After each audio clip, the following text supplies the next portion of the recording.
Jake had heard the stories about Hollow Gulch, a ghost town lost in the heart of the desert, swallowed by time and silence.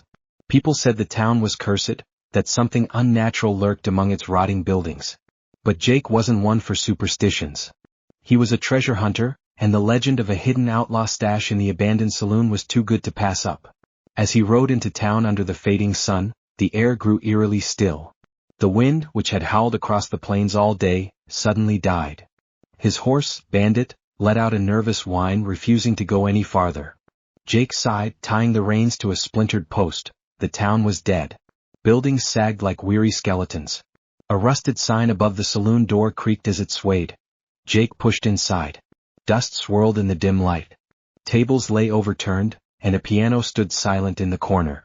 But the thing that made his skin crawl was the bar. Glasses were still set out. A chair rocked slightly as if someone had just stood up.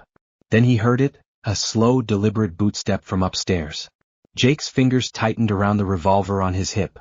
"Hello," his voice felt swallowed by the emptiness. Silence. Another step. Then another. Jake swallowed hard and started up the staircase, boots thudding against the creaking wood. He reached the landing and saw a long dark hallway lined with doors. One stood slightly open, candlelight flickering inside that he stepped closer. Inside, a man sat at a poker table. His back was to Jake, dressed in an old duster coat and wide-brimmed hat. Jake cleared his throat. Didn't think this town had any folk left. The figure didn't move. Jake reached out, touching the man's shoulder. The coat collapsed inward. With a sickening crack, the hat rolled off, revealing nothing but a hollow skull beneath that. A raspy whisper filled the room. "You shouldn't be here." The door slammed shut. The candle flickered violently, casting shadows that twisted and grew. Then the laughter started, low, menacing, all around him. Jake backed toward the wall, gun shaking in his grip. The skull grinned wider. The whispers turned into voices. "That we've been waiting, Jake."